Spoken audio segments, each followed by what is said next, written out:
Hello students, मैंने आप लोगों को बताया था अमेरिका में संघात्मक व्यवस्था किस रूप में कार्यरत है।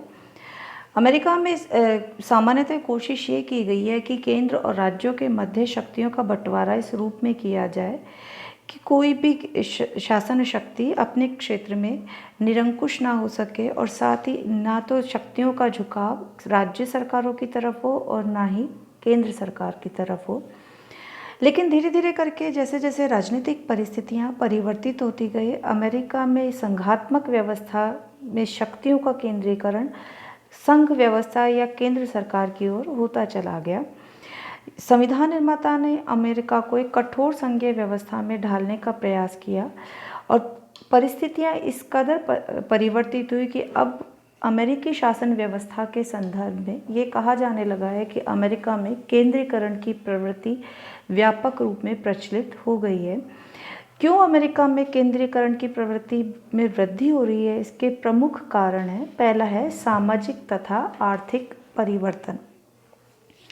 जब अमेरिका में संविधान बना था तब अमेरिका एक ग्रामीण परिवेश वाला देश हुआ करता था। साथ ही अर्थव्यवस्था का मुख्य आधार कृषि व्यवस्था ही हुआ करती थी।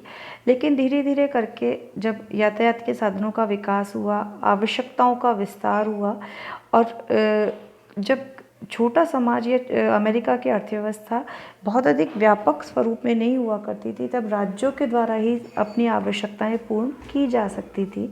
लेकिन जैसे जैसे औद्योगिकीकरण की प्रवृत्ति में वृद्धि हुई, अमेरिका में धीरे धीरे करके राज्य सरकारें अपनी आवश्यकताओं को पूर्ण कर पाने में असक्षम सिद्ध होने लगी और इस असक्षमता को दूर करते हुए राष्ट्रीय सरकार ने राष्ट्रीय अर्थव्यवस्था को ठीक तरह से संभालने और व्यक्ति को आर्थिक संकट से बचाने की जिम्मेदारी संभाली और इस कारण राष्ट्रीय सरकार अत्यधिक कार्य करने लगी। यानी सामाजिक और आर्थिक परिवेश में परिवर्तन ने अमेरिका में राज्यों की शक्तियों को तो कमज़ोर किया और संघ सरकार की शक्तियों को बढ़ाने में उसने अपना योगदान दिया। अगला है निहित शक्तियों के सिद्धांत के कारण। निहित शक्तियों से आशय होता है कि अमेरिका का संविधान बहुत संक्षिप्त है। मैंने आप लोग को बताया था कि अमेरिकी संविधान में मात्र 7 ही अनुच्छेद हैं और उसमें विस्तार की बातें नहीं कही गई हैं। अमेरिका में शक्तियों के बंटवारे गए या विभाजन के संबंध में गणना और अवशेष का सिद्धांत अपनाया गया है। गणना और अवशेष के सिद्धांत से आशय है कि संविधान में केंद्र सरकार की शक्तियों का तो उल्लेख किया गया है और शेष शक्तियां जो है वो राज्य सरकारों के लिए छोड़ दी गई है। लेकिन राष्ट्रीय सरकार या केंद्र सरकार की शक्तियों में जैसे आर्थिक शक्तियों का उल्लेख किया गया है या रक्षा संबंधी शक्तियों का उल्लेख किया गया है, तो उन आर्थिक आवश्यकताओं को पूर्ण करने के लिए जो व्यापक विस्तार शक्तियों का हुआ वो निहित शक्तियों का सिद्धांत कहलाता है।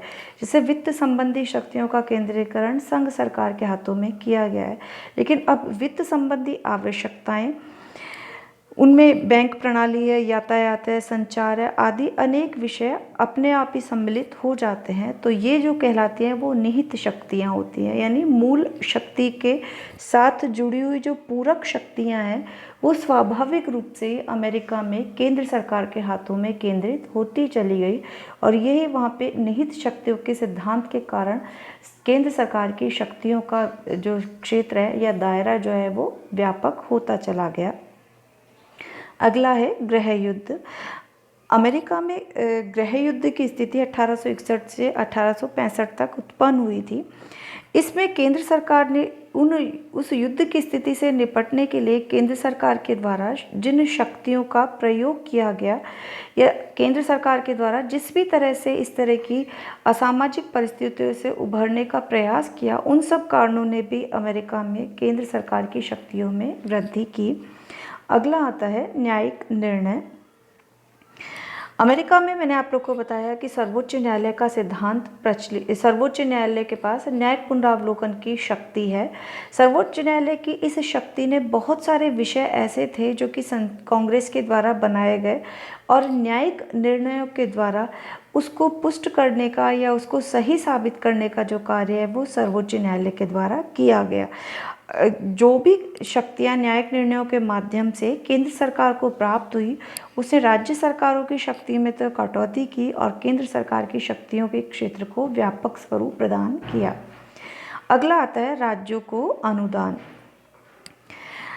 लोक कल्याणकारी राज्य की व्यवस्था में केंद्र और राज्यों को सामाजिक कल्याण के अनेक कार्य करने होते हैं। उन कल्याणकारी कार्यों के लिए आर्थिक आवश्यकताएं या वित्त संबंधी जो आवश्यकताएं होती हैं, उन आवश्यकताओं को पूर्ण करने का कार्य केंद्र सरकार के द्वारा किया जाता है। तो केंद्र सरकार अपनी किसी भी समाज कल्याणकारी योजना में या के राज्यों को जो भी धन उसके द्वारा प्रदान किया जाता है, उसके बदले में वो ये शर्त रखती है कि केंद्र की योजनाओं में, केंद्र के द्वारा चलाई जाने वाली नीतियों में किसी भी तरह की बाधा जो है वो राज्य सरकारें उत्पन्न नहीं करेंगी। और जब एक बार कोई शक्ति केंद्र सरकार के पास पहुंच जाती है या केंद्र सरकार उन शक्तियों का प्रयोग करने लग जाती है, तो सामान्यतः वहाँ पे ये संवैधानिक परंपरा में ही परिवर्तित हो जाता है कि हमेशा फिर वो शक्तियों का क्षेत्र जो है वो केंद्र सरकार के हाथों में आ जाता है। अगला है अंतर्राष्ट्रीय स्थिति। आप लोगों ने द्वितीय विश्व युद्ध के पश्चात विश्व में जो अंतर्राष्ट्रीय क्षेत्र में दो ध्रुवीय विश्व व्यवस्था उत्पन्न हुई थी, उसके बारे में आप लोगों ने सुना होगा, पढ़ा होगा, जिसमें आप लोग जानते हैं कि अमेरिका द्वितीय विश्व युद्ध के पश्चात सोवियत संघ के साथ शीत युद्ध की स्थितियों में उलझा हुआ था। ऐसी स्थिति के अंदर जबकि अंतर्राष्ट्रीय क्षेत्र में सरकार का प्रतिनिधित्व मजबूत किए जाने की आवश्यकता होती है, तो केंद्र सरकार के पास शक्तियों का केंद्रीकरण होने लगा। इस अंतर्राष्ट्रीय स्थिति ने अमेरिका में शक्ति के केंद्रीकरण को बहुत अधिक बढ़ावा दिया। अगला है वैज्ञानिक खोजें। द्वितीय विश्व युद्ध के पश्चात ही शीत युद्ध के दौर में अमेरिका और रूस न सिर्फ आणविक हथियारों या नए नए युद्ध सामग्री के विस्तार में लगे हुए थे, बल्कि अन्य क्षेत्रों में भी अनुसंधान कार्य बहुत तेजी से चल रहे थे, जिसमें अंतरिक्ष संबंधी अनुसंधान कार्य या वैज्ञानिक खोजें हैं। ऐसी स्थिति के अंदर राष्ट्रीय सरकारों को बहुत अधिक करोड़ों डॉलर जो है इन अनुसंधान कार्यों पर खर्च करने पड़ रहे थे। ये कार्य राज्य सरकारें नहीं कर सकती थी, अतः वहाँ के लोगों में प्रादेशिक भावना घट गई और लोग संघीय सरकार के नेतृत्व की ओर देखने लगे। यानी एक व्यापक दृष्टिकोण जो है वो अमेरिकी जनता में विकसित होने लगा और इस व्यापक दृष्टिकोण ने केंद्रीय सरकार की शक्तियों में बढ़ावा किया या केंद्रीकरण की प्रवृत्ति को बढ़ावा दिया। अगला है संवैधानिक संशोधन। समय समय पर अमेरिकी संविधान में जो संशोधन होते गए, उनके कारण भी केंद्रीय सरकार की शक्तियों में वृद्धि हुई। 16वें संशोधन द्वारा केंद्रीय सरकार को आयकर लगाने की शक्ति प्रदान की गई। इसी प्रकार 15वें तथा 19वें संशोधन द्वारा मताधिकार का विस्तार किया गया। इनसे संघ सरकार की शक्तियों का क्षेत्र जो है वो व्यापक हुआ। अगला है केंद्र के प्रति जनता का सम्मान। राष्ट्रीय सरकार के प्रति जनता में सम्मान की भावना अधिक रही है। 1930 के विश्वव्यापी आर्थिक संकट के बारे में आप लोगों ने सुना होगा कि जब आर्थिक मंदी हुई थी, तब राज्यों के संसाधन जो है वो जनता की आवश्यकताओं को पूर्ण करने में सक्षम नहीं थे। ऐसी स्थिति में देश को आर्थिक संकट से निकालकर पुनर्निर्माण के कार्य में जो है वो केंद्र सरकार का योगदान था वो अधिक था। जनता की रुचि व आस्था के कारण केंद्र अपने लिए अधिकांश शक्तियां प्राप्त करता जा रहा है तथा वह शक्तिशाली होता जा रहा है।